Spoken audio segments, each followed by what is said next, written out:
Good morning, good afternoon, good evening. Well, I don't know what time you guys listen to this podcast. My name's Adam Childs, sitting with Special K, Kieren. What's up? Yo, what's going on, Adam? Episode number 23. Yeah, I had to take the intro. Kieran's gotten used to my interrupting intro every second episode, so I had to... Well, technically, you didn't interrupt that time. No, that's true, actually. I just took it. I was looking over. Kieren is the one who, controls the little soundboard. The button thingy. monkey. The button monkey. I was like looking for when you unmuted the microphones and jumped straight in. How are you, dude? You good? Yeah, not too bad, man. Not too bad this morning. Today, we're talking about how to deal with BJJ injuries. Oh, it doesn't happen. Never been injured in Jiu Jitsu. You've never been injured? Dude, yeah, neither. It's the gentle art. I don't think you can get injured. No, it's impossible. Jiu-Jitsu. If you're getting injured in Jiu Jitsu, I would say you're doing it wrong. Yeah. And on that note, thanks for listening. Next episode. Obviously injuries happen a lot in Jiu-Jitsu, but they happen a lot in any sport, right? Like I remember it was actually quite funny. One of my students I ran into the other day, and we were talking about another student, and these two people started at the same time together. And he was telling me how, they had only been training for 1 or 2 weeks or something. And you know how when you might start a new activity with a friend, right? You're still in that initial phase where you're not yet comfortable to do it without that friend. You know, it's sort of an activity that you guys do just together, right? Yeah, okay. So if one, you'd be like, hey man, you going today? Nah, I'm not going to go. Oh, okay. So you wouldn't go, right? So they were still in that initial phase, and they were like 2 weeks in or something. And one of them had like rolled their pinky toe on the mat and like slightly bruised his pinky. And he was like to his friend, he was like, oh bro, man, I don't know. I think we just call it for this week. And it was like a Tuesday. What the fuck? And his friend was like, nah, dude, we're going. Just tape it. Yeah. But I mean, obviously lots of those little injuries happen, and I hear that a lot from students when they're super new, and kind of just those little, I don't even consider them injuries. They're just not wear and tear is the wrong word, but of course you're going to self-inflict some wear on your body when you're doing an activity. Yeah, right. You're talking like bruises, scrapes, gi burn, that sort of shit, mat burn. Especially in the beginning, if you're training in the gi, like calluses on your fingers, or just sore fingers from gripping the gi. And, and people will lose some skin off their fingers or something, and they're like, oh man, jiu-jitsu, it's so rough, or like, I need to take time off. It's kind of like, man, any sport you do, like imagine if you decided you wanted to pick up as a hobby playing tennis, and you kind of fell over and scraped your knee, does that mean, oh man, tennis is such a rough sport? Or if you pick up rock climbing, are you going to tell me you're not going to destroy your fingers? You will like destroy your fingers, climbing? Definitely. Yeah. Or even an example I always give in for people who are new is anyone who's ever played guitar would know that if you go from not playing guitar to playing guitar, like even just holding the strings down on the frets, you'll have sore fingertips, right? Like you need to develop those calluses. So it's like the point I'm making is you can have sore fingers from playing guitar, right? Like, so of course you're going to have some level of like aches and pains and little, scrapes and bruises and whatever if you're training jiu-jitsu. They're not injuries, right? And, no, I know you know that, but sometimes you see that new people don't get that. And that's fine if it's not for you, right? Yeah. There's plenty of people who wouldn't want to actively rock climb on a consistent basis because of what would happen to your hands, or whatever. And that's fine if it's not for you. But, if you want to continue jiu-jitsu, but then you stop every time you've got like a slightly little like bruised toe because it got like you rolled over the top of it in the mat, or you Kieren tapped too late on an armbar and your elbow's a little sore, those little things are all part of it, right? Yeah, I totally agree. The way I differentiate, like, I suppose when we're talking about BJJ injuries, I'm talking about stuff that stops you from training. Like if you train on it, you're an idiot stuff. Like you can train on a bruised toe. You can wrap your tape up your fingers if they're, bleeding everywhere. You can put a Band-Aid on your fucking scrape on your knee, Yeah. If you can prevent your injury with a Band-Aid, it's not an injury. Yeah. I mean, totally. Just train through staph. It's all good. Yeah, 100%. Like let people lick it. It's okay. Gross. And that's I got a mad infection on my head. Like, was that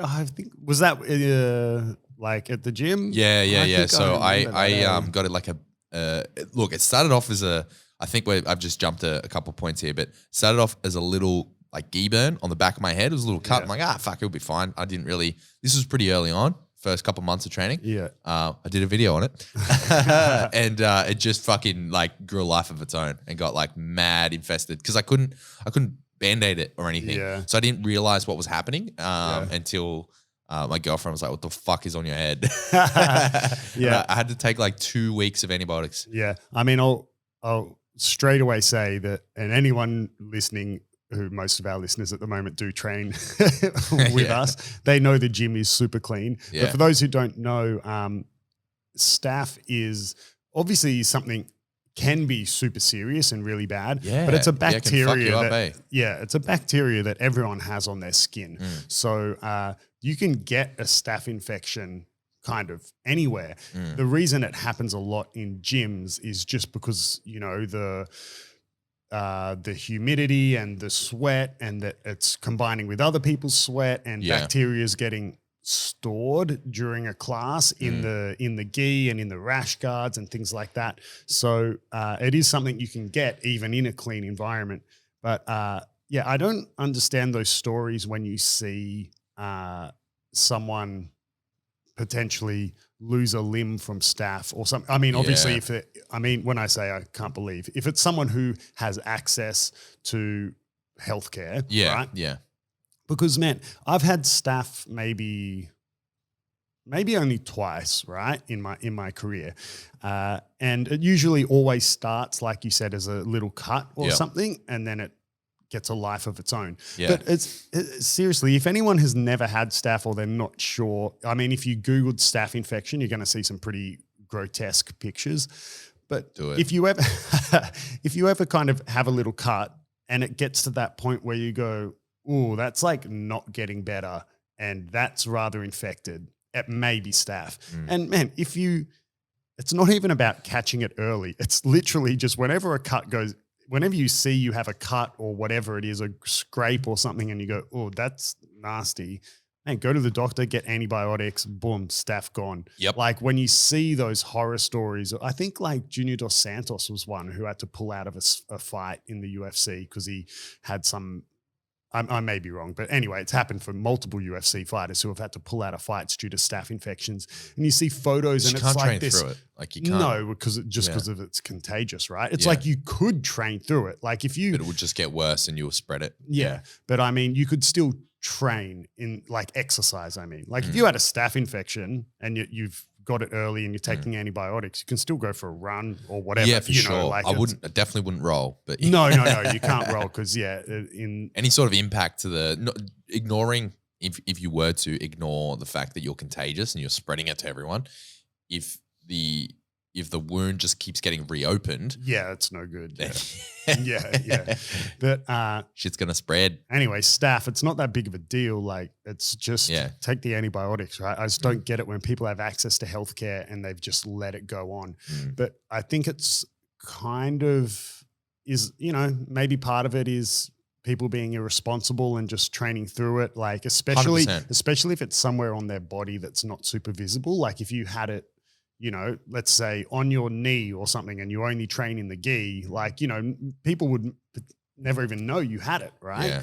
But, there's professional athletes in the jiu-jitsu world train through injuries a lot of the time, and I think they pay quite a big price for it. Probably the most well-known guys who are seen as who've like destroyed their body are the Meow brothers, right? I mean, I've only met them personally man, years ago, back when they were purple belts. So I don't know them on a personal basis, and I don't know them nowadays, but from the stories friends of mine have told me, when you see them off the mats, man, they walk like they're 80 years old. They train through so many severe injuries, where, I mean, for me, I think it's kind of a fine line, right? Because if you're wanting just to train jiu-jitsu as not your career, or maybe you want it to be your career, but you're not one of those athletes who's pushing to become a world champion or whatever, right? There's plenty of injuries that you should not train through, that you need to go through rehab or at least take some time off or whatever. However, it's then a fine line, right? Because if you're wanting to become the very best, like, it's that trade-off. Like you sometimes legitimately cannot afford that time off the mat. Like I know it's a different example, but let's say like professional skateboarders, you see them like still back out in the skate park with like broken arms, like they've got the cast on, and it's like, man, well, if you fall over and with a cast on your arm, and you're just going to break that arm, right? But like it can be the difference between being the best and not, right? Can be that 2-3 weeks off. So, I mean, it's hard if you're looking at the elite, but I think it comes at a cost, right? If you see, there's quite well-known photos of like the Meow Brothers' hands. Have you seen that photo? No. Man, and you should see like their fingers and their knuckles. Just all gnarled up. Oh, man. But, I'm not saying, I mean, that's not an injury. That's just wear and tear, right? Again, a rock climber, you look at a professional rock climber's hands and fingers, man, they're destroyed, right? But, training through injuries, I've been guilty of it. And yeah. in terms of your longevity as a person, I wouldn't advise it. It's I think as you get older, you definitely start to listen to your body a bit more. You also need to, because it's funny, right? Like I remember when I was in my 20s or whatever, and I'd have someone older than me, maybe they're in their 30s or 40s or whatever, say, oh, when I was your age. And I remember when I was younger, I used to just think, whatever, you old piece of shit, bro. You're such a wuss, right? Yeah. But honestly, man, you do notice it, eh? I'm mid-30s now, and even my early 30s to my mid-20s, the time it takes for you to recover from injuries or even just recover from a hard session, like you notice it. Nowadays, like, man, you look at like 18-year-olds and they can pretty much tear an ACL and then they come back the next day and it's magically reattached itself. And you're like, what? But, now, like, for example, I'm sitting here on a Wednesday, and on Monday I did a whole bunch of Cossack squats and I'm like, my quads are still sore, Yeah. So what injuries have you had? Like I know that you've had a couple surgeries related to jiu-jitsu. What were the injuries? So I've probably had 3 major injuries in jiu-jitsu, and yeah, two of which required surgery. So the 2 surgeries I had, the first one was my right knee. It was the lateral meniscus. And then the other surgery was the same injury, but on my left knee, right? And they actually went heel through. hook. No, they were actually, it was, so the first one happened when I was a blue belt and I was fighting at the Pans, and I was doing a knee cut pass and my foot was stuck. Like, your foot often gets trapped in between their thighs during a knee cut. And I just like, it was in this, what was it? Quarterfinal or semifinal, I think, one of the finals, and I just reefed it to get my foot out, which I did, and I heard my knee pop, and I was like, oh, like I knew something was wrong, and then after that I fought Absolute and everything, so I like fought the rest of the competition on that knee. Did you win that match?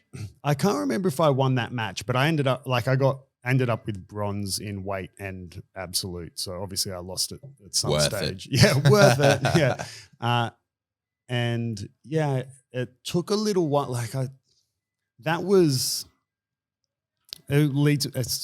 kind of in my head, I'm going down a different train of thought, but it kind of brings me to a relevant point, which is when you have injuries and sometimes you're in that, should I have surgery or not?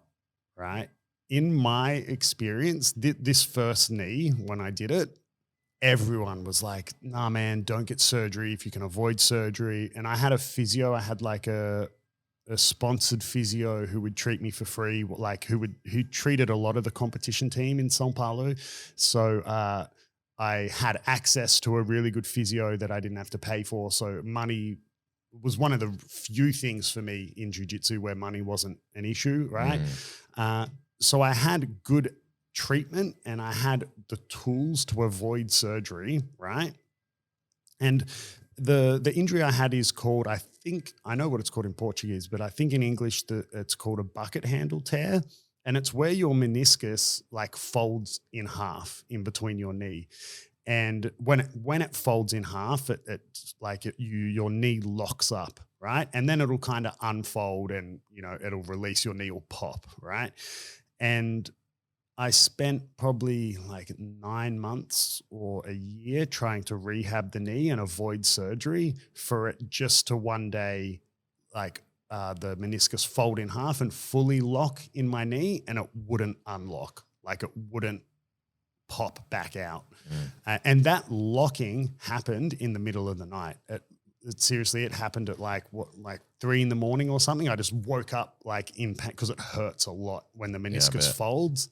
And, the point of my story is like I went, almost a whole year trying to rehab a knee that then I ended up having to have surgery for anyway. Obviously, sometimes surgery is not the best option, but when it's a bucket handle tear, I'm not going to go into too much about the pros and cons of the surgery for that injury, but it's a rather minor surgery compared to something like an ACL reconstruction, right? So for me, I look back at that and I wish I just had the surgery right at the beginning, because I kind of essentially wasted a whole year of just doing rehab and barely being able to train. My knee would like lock and pop just from one time it was at the end of training, just putting my shoe on, right? So, but yeah, that was the first surgery I had. And I actually had quite an unlucky stint of like an injury period in Brazil. So I came back from that first surgery, and I kid you not, right? When I was actually, first of all, it took forever to recover from the surgery because I had cartilage problems in my knee as well that was semi-unrelated to the injury, but it just compacted how long my rehab was. But I'm not even joking. When I finally got back to training, I trained Monday, Tuesday, Wednesday, Thursday, and then Thursday night, bam, into hospital with appendicitis and had to have my appendix out, right? And then, so then I was out for, I can't remember how long, but quite a while, because obviously any abdominal surgery, you run the risk of a hernia if you go back too soon. And as we all know, jiu-jitsu is lots of lifting and core movement. So obviously that's not a jiu-jitsu injury, but it was just unlucky, right? That I finally got back to training. And then I finally got back into the swing of things after my appendicitis. And then I was preparing to compete. There was a competition on a Saturday, and it was, I think, the last roll on a Friday before the competition. And then I blew out my other knee, my left knee. And I knew straight away, because it was the exact same feeling that had happened in my right knee. And opposed to the right knee that kind of initially just like popped, and then I spent 9 months, a year trying to rehab it. This left knee just instantly fully locked, right? And wouldn't pop. So was it the exact same injury? It was the exact same injury, but it happened a different way. Like the right knee happened from a knee cut. The left knee happened from, I was knee on belly on my opponent with my left knee. And all he did was like, as you would do, he just kind of did a bridge hip escape and like pushed my knee off his belly.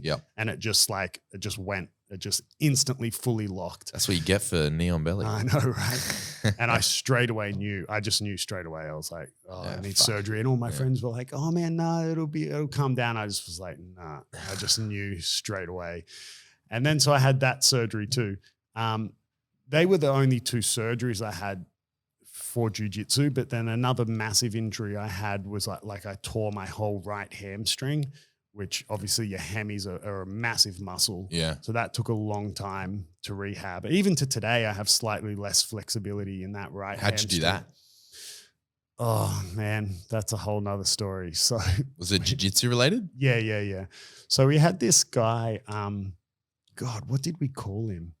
I can't remember his name. He was actually quite tough, this purple belt. And I think I was a purple belt at the time, but he was just a moron. He was from one of the other countries in South America. I can't remember which country, like Ecuador or Venezuela or something. God, he was tough, man. He was a tough purple belt, but he was a freaking moron. Like, I'm so annoyed I can't remember his name. But like, if I have any of my old training partners from Brazil listening to this, they'll know who I'm talking about. And it was a type of training where not everyone was rolling at the same time. And we were in this position. I was on top.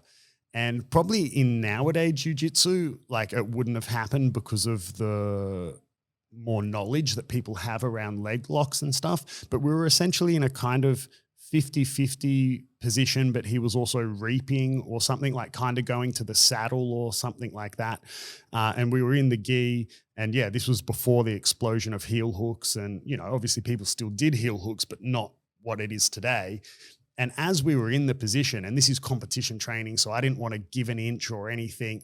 And there's like a wall of black belts watching this roll. And they're like, I think Murico was his name, but they were like, Murico, man, you got to take your leg out. You can't put it there, blah, blah, blah. And it was putting heaps of tension on my knee and leg and everything. So he was doing something illegal? Yeah. He was raping you? Yeah. Or something like that. I can't remember exactly. And he's like, and while we're mid-roll, he's arguing with them going, man, it's fine. And these are like guys like Langy, Bernardo, Leo, like all these like black belt world champions being like, dude, you're not allowed. No, you like take your leg out. You can't do that. And we didn't stop the roll because if you haven't yet trained full competition training, like it gets really intense, right? So we weren't going to stop. And he's like, you know, and everyone's screaming at him to stop, but he's refusing to stop. And then just in the tussle, it just went like twang, just my whole hammy just went.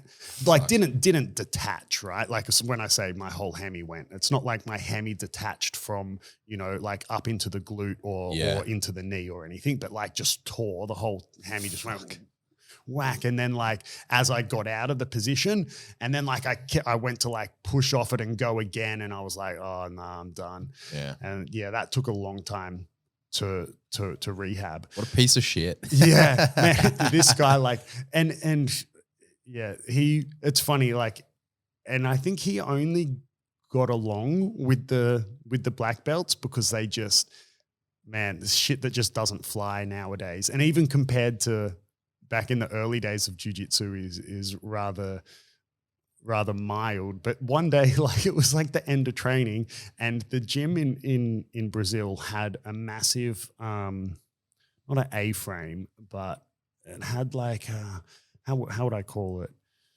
Oh, anyway, it had like this wall, and along the wall it had like a pull-up bar, but like a massive pull-up bar. It was almost like a piece of construction scaffolding, but it was fully mounted properly to the wall. It was like something you could hang boxing bags from and stuff. It was this big, long pull-up bar. And it was like the end of training. And often like people would hang around the gym or whatever. I think I had a shower or something or whatever, and I came back out. And man, he's been like tied together with belts, like just lots of random jiu-jitsu belts, and he's been tied up on this pull-up bar upside down, like off the ground, and the black belts have just like left him there, bro. Like, and I think he had tape over his mouth all this shit. Like, you know, he totally deserved it because he was such a dick. But you know, but it was also like it was weird because he was a dick, but you kind of couldn't fault him. He was one of those people who's, you know, yeah, a dick, but because they're kind of not very smart, you know, it wasn't like he was a bad person. Just very ignorant. Yeah, kind of. Yeah, he just like oozed ignorance, you know. Right. But like obviously that has its own issues, right? Like educate yourself, right? But yeah. Anyway, though they bit off track. They were my 3 main massive injuries. So obviously they're injuries that even if you're someone like the Meow Brothers or whoever, and I think there's even been footage of like Gordon Ryan training through really like rough injuries where if you, from your body, like just what you feel in your body, you probably shouldn't continue to train. But obviously, those are 3 injuries I don't think anyone would be able to train through. Obviously, surgeries, surgeries you can't train through, right? But even like a torn hammy, I think would depend on the grade of the tear, because you can have a tear and kind of still train depending. But then you're risking just ripping it off the bone, man. Yeah. But people do train through tears, right? Yeah. I mean, but obviously, depending on the grade of the tear, some would be untrainable. Like my hammy, and this was when I was actively competing and everything, like my hammy tear, like I couldn't train through that. Like I had to take a good 6 weeks off or something. But then, you know, if we talk about other little less significant injuries, I mean, I've torn multiple ligaments in my knees. My problem area for me personally are my knees. You know, some people's problem area are their shoulders or their back or whatever, but for me, it's my knees. And I've torn my LCL, my ACL, my, you know, MCL, PCL. I've torn them all. But all the CLs. Yeah, all the CLs. But usually just minor tears, right? And I think the way that you, like this is one of those cliche bits of advice that that was always given to me, but I think, it starts to make sense and you digest it more as you get older. But people used to always tell me, oh, you got to listen to your body.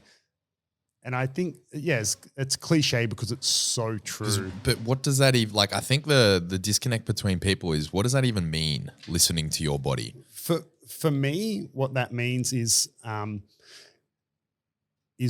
kind of just the root of it is when something doesn't feel right. Trust it. And like the best example would be, I guess, something that is a feeling that's maybe a little more foreign if you've never experienced it.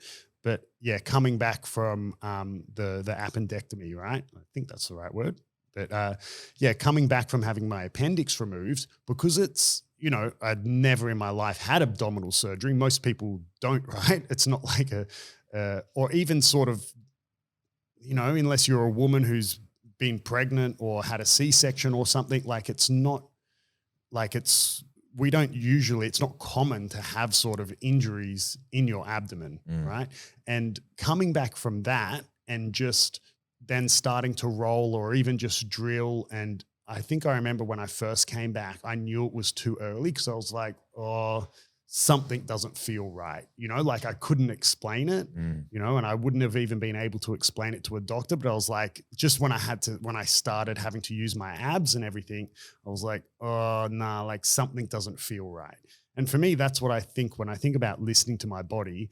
It's like, you know, if I'm trying to decide whether the conversation I'm having with my body is saying, no, man, something's wrong, or saying, or is it my body like being a little bitch, right? Yeah, because there's obviously listening to your body. That doesn't mean not doing anything anytime you're sore, right? Like I said before, my quads are sore. Does that mean I can't work out today? Of course not, right? You know, but when your body's trying to tell you that something's wrong, I think that's when you really have to listen to your body, right? So when I've torn LCLs and things like that haven't needed surgery, there's times where they've been very minor tears, and I've known they're tears because I've had an MRI, right? Like not just like, oh, I've got a sore knee, oh, I've torn, you know, like because after my 2 knee surgeries, I became quite knowledgeable about like the feelings in my knees, and then to some extent quite paranoid and would get MRIs kind of just for fun. No, but you know, I'll be kind of maybe sooner than other people would get an MRI. But, you know, I've had tears that are super minor and I've been able to train through, but then I've had tears where I could probably train through it, but I would start training and I'd be like, oh, like, you know, I could feel that it's on the limit of just detaching essentially or fully tearing. So I think that's what I think about when I'm asking myself or when I'm listening to my body. It's that signal from my body saying something's wrong opposed to something hurts. Yeah, they're 2 different things, right? Yeah, I totally agree.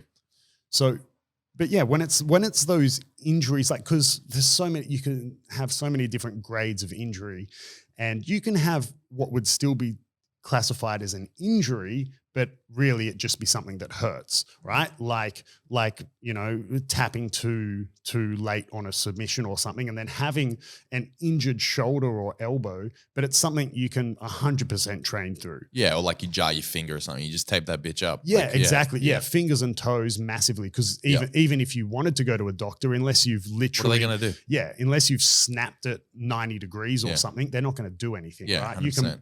You can, breaking toes is like that. Nothing gets done with that. Yeah, unless it's deformed, right? Yeah, yeah. So that's something you reset can with surgery or some shit. Yeah, but yeah. So they're injuries for sure, right? But they're injuries that you can totally train through. So how do you deal with those injuries? Well, with the ones that you can train through. Yeah, because that's I think that's Well, the first step, like you said, is differentiating between what you can and can't train through and whether it's worth it. So, I mean, from my perspective, I have had not an injury that so many arm bars you have not tapped. But we spoke about this in other episodes, right? Heaps of niggles on the elbows. Like, man, I've rocked up to sessions with a very sore like left elbow or something like that, and probably having that conversation with myself as you mentioned, like, should I train on this or am I being a bitch? And I decided, I'm being a bitch. But I said to myself, like, before we started rolling, in my mind, you cannot fight an armbar on your left arm. Your left arm. You cannot be armbarred on the left side today. Guess what? Get armbarred. Did I tap? Fucking no. Because I'm an idiot. Yeah. But I mean, I've had an injury with if you remember when I sprained my left ankle. Do you want to tell everyone that story as Yeah, to for how sure. you sprained it? So effectively, I was being cheeky to Joey, a brown belt, and he just bashed me. He just stomped on it. No, so we were doing some drilling. It was like takedown defense, and I was drilling with Joey, the brown belt. We've mentioned him a couple of times, and it's the single leg takedown defense. So someone shoots on a single leg, and then you turn away from them, and then effectively kick your leg through to pull it out of their grip. So we're doing that drill, and I didn't pull it, like I wasn't kicking it out enough, and Joey like wasn't, when you're drilling, sometimes you just let them go through. You let it go a little bit. Sometimes you give, not resistance, but and he gave a little bit more resistance, and I was hopping around on my left foot like, oh fuck, and then I must have hopped a wrong way. Well, I clearly hopped the wrong way on my left foot, and I hopped onto the side of it, effectively just rolled. I have very flat feet. But it was, is a factor. Yeah. But I mean, it was quite a significant sprain. It wasn't like a little like, oh, I rolled my ankle, that could have been bad. It was quite bad, right? Yeah. I mean, I don't know the extent, but it was swollen pretty much straight away. I had to get some physio on it, so I got physio for about 6 weeks, I think, in total. That was an injury where you had to take some time off, right? I did. I just could not. Like, you couldn't even walk, right? Initially, I took not enough time off. So this is another lesson about how to deal with injuries, which we're going to get to in the later part of this episode. But one lesson I learned is I came back too early. I was just too keen. I really probably shouldn't have been training, like rolling, maybe drilling, but not rolling yet. And I was like, nah, fuck it. I'm all right. I'm going to roll. And then I rolled like, I was rolling with someone. I was trying to maintain mount. And when you maintain mount, a common thing to do is to tuck your feet under that's right. And then I got rolled with my feet under on top of the sprain. So it effectively forced it in that same position. Yeah. I remember looking over, and you were like sitting down and clutching your ankle, and you're like, it was like remind me of that Family Guy gif. Have you seen that? Yeah. The time wasting gag. Yeah. That's pretty funny. Yeah. So effectively that's what happened. I was a bit of an idiot for one, putting myself in that position, but two, for rolling straight away, even though like we weren't even rolling that hard, but it's I knew better, I think, maybe. And so that put me out for even longer if I just let it go. And then I had to wear a stupid ankle brace, and then ages. Yeah. And then story time. There was a competition coming up. Yeah. So that's why I was chomping at the bit to get back on the mats, because I had a competition coming up, and I think when I rolled it, the comp was like 6 weeks out or something like that. So when the injury first happened, so I was trying to get back as quick as I could because I was registered. I was really keen to compete, and it got to the competition week. And mind you, at this point, I hadn't even been rolling really. I had to have it in a brace. I had to like tape it up. I was drilling at this point. I'd returned to drilling, but not really rolling. And then I rocked up on competition day, and you and I were having a back and forth, like, are you going to compete? You know, and we're both like, nah, I probably shouldn't. Yeah. And then you did, right? I did. And then, so I just taped it up with a shitload of like just athletic tape, taped up the ankle. Luckily we have a nurse on our team, and he taped it up for me. Matt. Yeah, Matt taped it up really well, which helped a lot. And then I competed. It was so dumb. I was so gassed after the first, like you're always gassed after your first roll, but it was next level because I hadn't rolled at all. Yeah. And even now, like in lockdown, because we haven't really done too many rolling sessions, but like when you roll for the first time after not rolling for like effectively 6 weeks, man. Oh, it hits you like a truck. Yeah, and it was a competition roll. So yeah. Oh man, and I came in dehydrated because this is getting a bit long-winded, but I had cut down a weight class. This is my first time competing down a weight class, so I had to cut for it. But because of the injury, I was like in that limbo stage. I was like, fuck it, I'm gonna just not cut anymore because I'm not gonna compete. I can't. I started, I stopped my dieting down, so I put on some weight. I put on too much, like not fat or anything, but I just put on too much weight to compete. Not fat. No, never fat. Yeah. But I just put on too much weight. I was mostly water weight, and I decided to compete pretty much 24 hours out, or 48 and change out from competing, and so I had to crash, diet myself down, and basically just drop water in that time. Yeah. So I came in dehydrated. I hadn't trained in 6 weeks. My ankle was fucked. Was that the comp? That wasn't the same comp with when you were in the triangle for ages? No, that was the one before. But this one was the most recent. I did win my first match. Luckily, it didn't feel good. I wasn't really. Yeah, it was. I won on points. Like I didn't even get the sub. And then the second one, man, I was so defeated in my mind, in the back of my mind, and not taken away from my opponent. Like he was good. But in the back of my mind, I'm like, nah, fuck. I should not be out here. I should not be doing this. Yeah. That's like what I said at the start. It's a fine line, right? Yeah. When you're a competitor to want to push through the injury. Yeah. But just going back to what we were saying before, like how should you train through an injury that is something you can train through? And I mean, I think it's fairly obvious. You just avoid the positions that are compromising to that injury. Mm-hmm. So if it's, let's say it's a toe, right? Like you've sprained or rolled your toe or something, you might initially think, oh, well, that means I shouldn't play.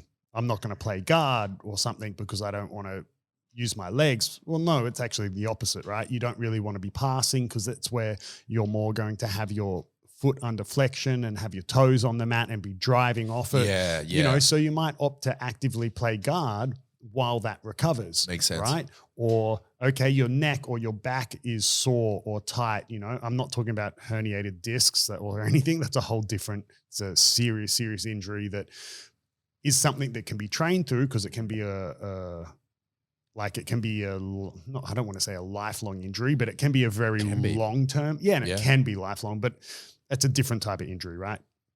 But, let's say you're someone who does lots of bolos, but then you've got a sore neck or sore back or something. Okay, well, you're just going to, you can still train, just don't do bolos for a while, work on something else, right? And this can be an ego thing as well, because take me and Mount, for example. Like I was rolling against a blue belt. I knew that I could hold Mount against him if I tucked my feet, but I shouldn't have done that. I shouldn't have put my feet there because I knew I had an injury. Yeah. And the ego can come into it, especially if you're in a competition role or just a heated role. I don't mean heated as in with animosity, but just a good, an intense tough with role. a tough training partner. Yeah, because you don't want to if you know you can do something to prevent whatever they're trying to accomplish, you want to do it. Yeah, exactly. You don't want them to think that you don't know how to do that. Yeah. Gotta save Mind some games. face. Yeah, bro. But when it's something like that, it's it can be quite easy to avoid. And depending on who your training partner is, what sort of class you're in, then if you find yourself in that bad position, you just tap and say, oh man, can we, I can't do that or something, And that's another point, right? Like you should tell your training partner, hey, 100%, right? My ankle. Like at our gym, most people knew about it. So they would ask me, even after it was healed, like, which ankle do I watch out for? And that's really good. And when I visited another gym. What? How dare you? You just leap over the table, start strangling. Oh, shit. Yeah, when I visited grappling education, everyone I rolled with just about would ask me, is there anything I need to be aware of, any injuries? It was pretty like standard for rolling with someone they don't know. Yeah, I find that a bit weird. I mean, it's very nice and courteous. For me, I think, the obligation is on the person who's injured to let you know. I agree with that. Like, it's not like I ask every single person, anything I need to, if you've got something, you tell me, right? Otherwise, you tell me and then I target it. Like, which ankle? Which one can I heel hook? But it depends as well, right? Going back to competition training in Brazil, and I'm sure that a lot of other competition teams or gyms or classes are similar to this, where it was such fierce competition and everyone's preparing for worlds or whatever. It was kind of, if you weren't prepared or willing or fit to go 100%, you don't show up. Well, yeah, it's almost like you weren't welcome, so because you're hindering my training now. That's it as well, right? So if you like said, oh, ads, you want to roll or something? And I'm like, oh yeah, but we need to go light because this and that and that. You're going to be like, no, man, fuck off. Yeah. I don't want a light roll. Like that's worse for me, man. I'm preparing for worlds. Like this is the competition class. Like I need, if you can't roll properly with me, you're wasting my time. And that's not your partner being a prick. That's the reality of what the team is preparing for. Yeah. You showed up to a competition class. Yeah. So, then that definitely, again, we're going back to walking that fine line as a competitor. Even if you're not someone wanting to become a world champion, but you're just a competitor and you have access to a gym or a team or a class that has that structure, right? And you've decided to turn up to that class, but you've still got that niggling injury, you're then you're not allowed to kind of tap early and say, oh, hang on, can we just go back because I can't handle that position or something. Whereas if you're not in that scene, so let's say, for example, I had quite a bad elbow injury a while ago. Because you didn't tap to an armbar. No, actually, I don't. The way it was literally from, down the bottom of the gym, we have a pull-up bar and I hadn't done pull-ups for ages. And I was like, oh, just smash a set of pull-ups. And I did full extension pull-ups, as you should, right? But there was something in my elbow that even when I've gone with the physio, I have really bad range in my elbow and, so I can't compress it a lot. And I think it was that I did full extension and, I'm quite heavy, 100 kilos. It's quite a lot of load, right? And it was just literally, I hurt the elbow doing a set of pull-ups. And then since then with the physio and stuff, he's like, oh man, you might want to— Did you jump on him cold? Did you just randomly? No, I think it was at the end of class. So I was already warm and stuff. Yeah. But anyway, I hurt my elbow doing pull-ups.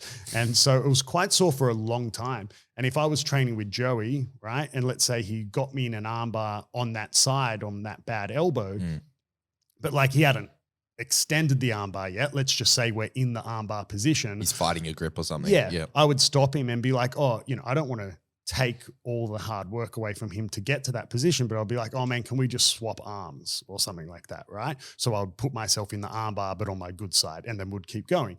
But when you're in that competition role, if you've gone to a competition class, you can't do, it's kind of man, it's not fair on your training partner. So then you're kind of in that position of, like, well, I don't want to just like give it to him because, it's comp training, but then like it's that injured elbow, like you don't want to fight it. And you can easily see how then injuries just get worse and worse and worse.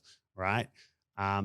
So maybe you don't go to that competition class. It's going to depend on how bad the injury is, because some injuries take a long time to recover. Like some injuries are literally like chronic. Right.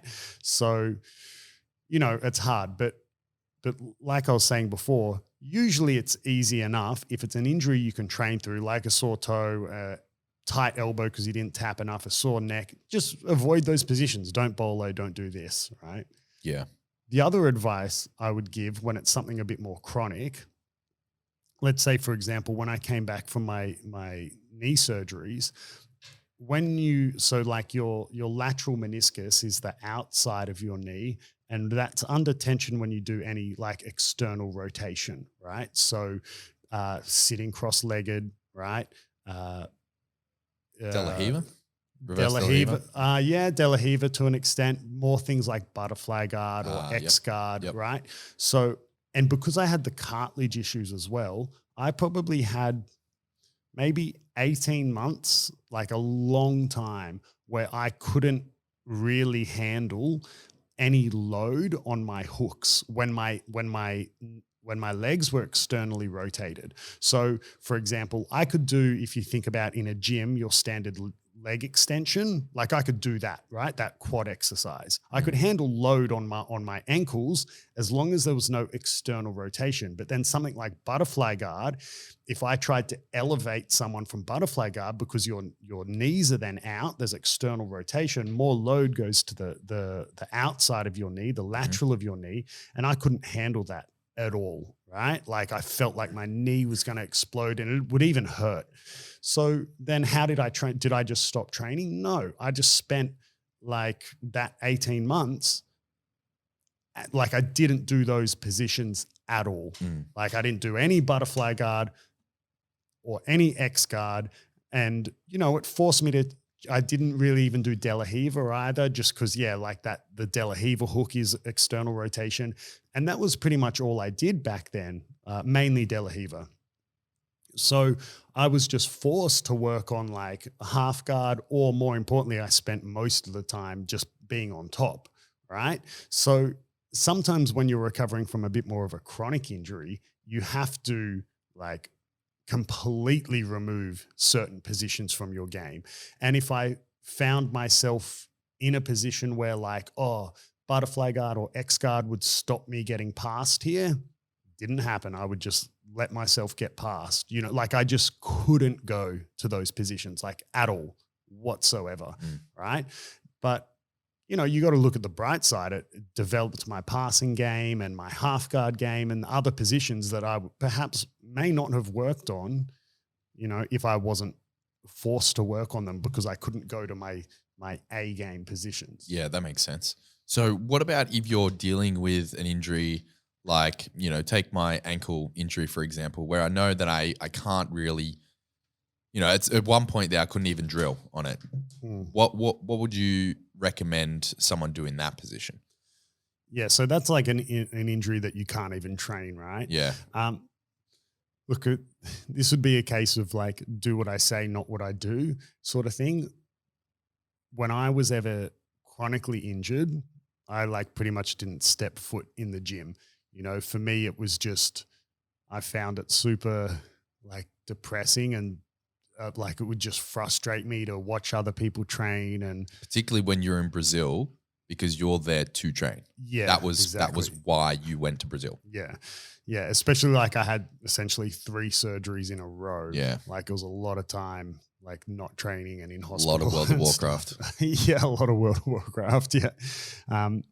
But I would, if you're someone who's not going to get too bummed out, ideally you can still go to the gym, and there's a lot to be learned from watching. There really is, why sit at home and watch a YouTube video when you can watch like your physical coach teaching something, and then you can watch it being implemented by your training partners as they roll, or you can watch, them fail at doing whatever sweep was just taught, you know, and what was going wrong. Like there's so much to be learnt from watching, right? That's why people watch so much YouTube jiu-jitsu, whether it's a technique, an instructional, or just jiu-jitsu fights, because you can learn a lot from watching.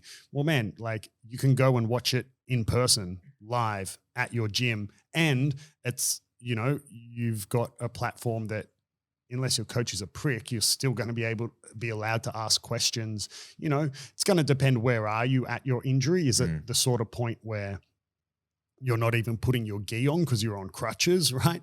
Or is it, okay, you can still put your gi on and, you know, do a tiny bit of the warm up or something, and maybe you can't drill, but you can still sit there and watch and ask questions and be part of the class. I did a little bit of that with my ankle. Like when there was a point where I was doing light drilling, depending on what we're drilling, but not rolling at all. Yeah. And, you know, just sitting there watching. And Joey did it coming back from his ACL. Yeah, I remember that's when I first met him. He was like this, like, creepy dude in the corner taking notes and pointing things out to people. Like, who the fuck's that? Yeah, Joey he couldn't even do he couldn't do drilling or the warm up or anything, right? But he was still putting his gi on and he was still there asking questions, making notes, you know. And for me, it's one of those, do as I say, not as I do, because I didn't do that. However, what I did do is, when I could start moving a bit more, at my gym in Brazil, there would be at the same time the competition class and like a beginners class, right? And I was going through these injuries and surgeries. I was a blue purple belt competitor, and I knew I couldn't do the competition class because I was not fit to do it. And remember, I was saying it's that sort of environment. If you're not fit, you're just a hindrance to your training partners, right? Yeah. So I couldn't do the competition class, but I didn't want to stay at home. So I would do in the other room the complete beginners class. I mean, beginners class, like you're learning to hip escape or whatever. I'm like, well, man, like, one, there's never anything wrong with doing some basic stuff, revision or basics. Like doing revision or basics. And plus I was still getting to move. I'm still involved with the team. You know, I could still ask, like, off on the side. I would never want to distract or derail the instructor's class. But, you know, if there was a minute, I could ask the instructor an unrelated question to what the beginner class was about, you know.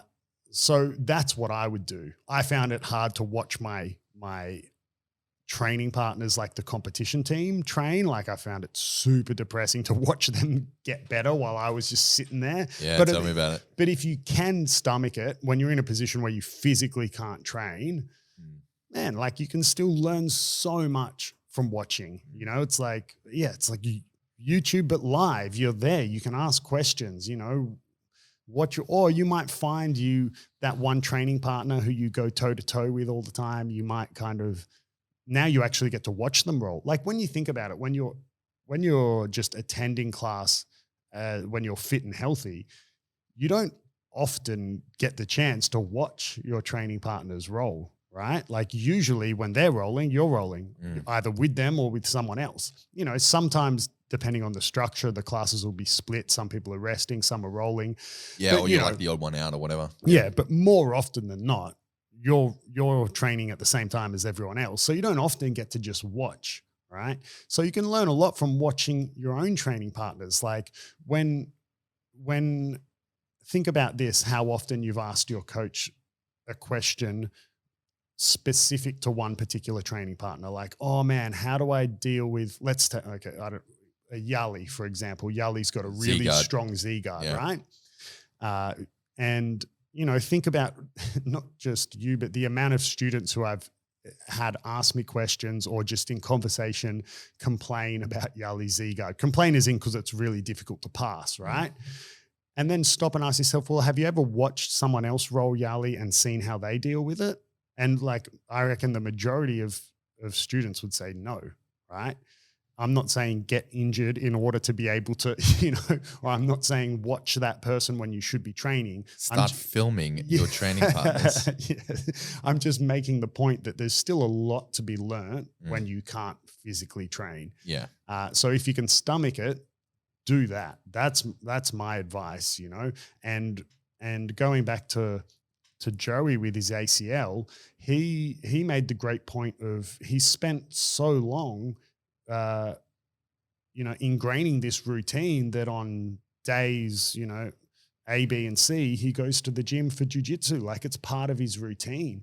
And there's something to be said about sticking to your routine. We talked a while ago in, I can't remember what episode it was, but we talked about like motivation and, and 19. Yeah, I believe it was episode 19. We might have said, oh yeah, motivation versus discipline. Yeah. Yeah. How to enjoy jiu-jitsu and why not to join the Navy. But we talked about motivation versus discipline and, Joey's super disciplined. He had this routine and you'll find that's what people are going to struggle with post-lockdown for us here in Sydney. Hopefully, actually, by the time this episode is released and people are listening to this, we're out of lockdown. So it might be super relevant to them in the day that they're listening to it, is getting back to training. It can be like you're out of this routine that you've had and now you have to re-implement that routine. And that's where you can easily see people fall off and quit and whatever else, right? Yeah. Even in my short time, I've seen people leave because of injuries, but then they just haven't come back. And you're like, where's old mate? Yeah, because they broke that routine, right? And it might be a minor injury, but maybe it's still an injury that requires 2 or 3 weeks off. And maybe that's enough for them to break that cycle. And then they never new to the sport. Yeah, if they're new, right? And they never re-implement it or something. Yeah. So, that's another point as well. And Joey made that great point that he essentially came back as soon as he was off crutches, pretty much, right? Of course, he spent ages not even drilling. And then even then, like when we got back to drilling, this is another important point when if we're talking about serious injuries, how do you deal with those? How do you come back from them? Okay, again, we have to put to the side competition classes where if you have that structure of if you're not fit, don't turn up. If we ignore those, how do you come back from something serious where you're starting to be in that test the waters phase, and in a good way? I mean, like your physio has advised you want to start, experimenting, feeling the range, blah, blah, blah. How do you deal with that? You have to have iron discipline. Yes. Yeah. You have to be super disciplined not to let your ego get in the way and push too far. But I would say more importantly than that, you have to have a training partner you trust or multiple training partners you trust. I agree with that so much. There's people that when I would come back from injuries that I just knew that they were not safe to roll with, whether it's because of their style or whether it's because I just knew they didn't have my best interests at heart or whatever it was, right? But you can tell when someone's looking after you in a role. Like when I came back from my ankle injury, there was a couple of people that I would roll with, and I knew they were looking after me. I could feel it throughout. Like they were very conscious of their position in relation to mine, and still giving me a really good training session, but just looking after me. Yeah, they're the best people to roll with. Yeah, 100%. And you can, if you have training partners like that it will go a long way. Joey and I spent, once he was starting to get more comfortable, obviously an ACL is a massive surgery, and any sort of guard is really troublesome because if he's playing guard, he's not super dynamic with that leg, can't take heaps of load and rotation through it. And if he's passing, he's not super mobile and agile and driving off his, off his foot. So we spent a lot of time just doing side control specific, right? Because then we were in a position where we could more or less train 100% because it's less, legged. Obviously, jiu-jitsu requires all parts of your body, but far less important from side control, like having good knee mobility and strength and everything. But then we were able to find some little golden nuggets of essentially being able to go 100%. And then as soon as one of us would re-guard or escape or something, we'd go back, right? And then that slowly started bleeding into, a bit of half guard and then a bit of, so if you have... Is that why Joey's so dominant in side control? No, he was always dominant in side control, but it's definitely helped. Yeah. Joey's got a... That far armbar. Killer armbar from side control. He sure does. But I think, the most important point to embrace is that, man, injuries happen and it's okay, right? Yeah. Like you can have the most cautious, careful training partners and instructor. You can be super cautious and careful and they happen and it's just part of it and that's okay. I would far rather be injured from jiu-jitsu than have a sore back from sitting on the couch all day. Sore ass. Yep. Yeah. And I mean, that's known, right? Like people get chronic back and neck and shoulder problems or whatever from sitting. From Sitting's sitting. the new smoking, right? I haven't heard that, but can be, right? You hear that? People stand up when you smoke. But, you know, like you can have chronic health issues from not being active. Exactly. Like, I mean, everyone knows that, you know, and particularly. And you know what? At the end of the day, it's all about risk versus reward. Are you willing to risk the injuries for the reward of the lifestyle that is jiu-jitsu? That's the way I see it. And yeah, I think fuck yeah, it is. Yeah. And just don't listen to your doctors, right? Yeah, Because they always just tell you, I bet that's like, they always just tell you don't do it, right? Yeah, you that's what they said to Zach, because my business partner, Zach, injured his shoulder in jiu-jitsu and his surgeon was like, yeah, you got to quit jiu-jitsu. And, you know, obviously being very new to the sport, that scared him a little bit. It's like, oh, fuck, I have to quit.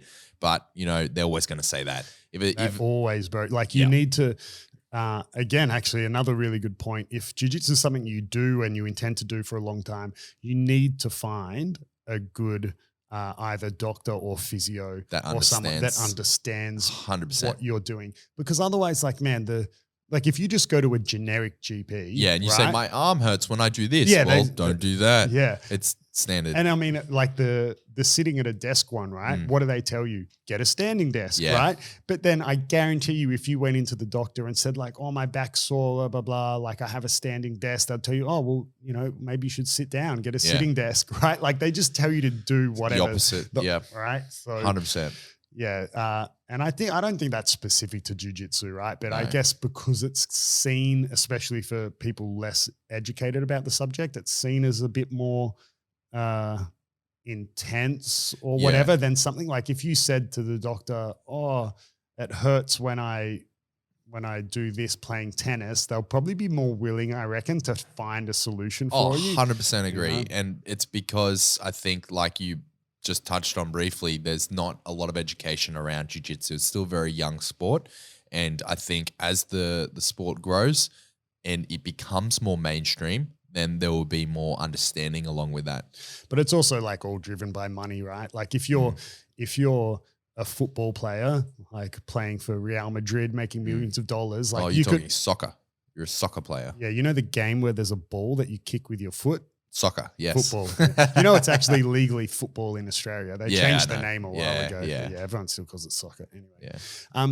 You know, like obviously that's an extreme example. You're talking millions of dollars, like, but you could have like an injury that would put you in a wheelchair, but like they'll have doctors and physios and stuff that'll get you back. They'll get you back on the field, right? So, you know, it's not always as grim as the average GP or physio might say, where they're just like, oh, don't do it, right? Yeah. I mean, I'm not saying when I say don't listen to your doctors, like they're still medical professionals, right? Sometimes you know, just get a second opinion. That's all we're saying. Yeah. You know, your legs facing the opposite direction. Like, no, man, this doctor doesn't know shit. Just won't play guard. Yeah.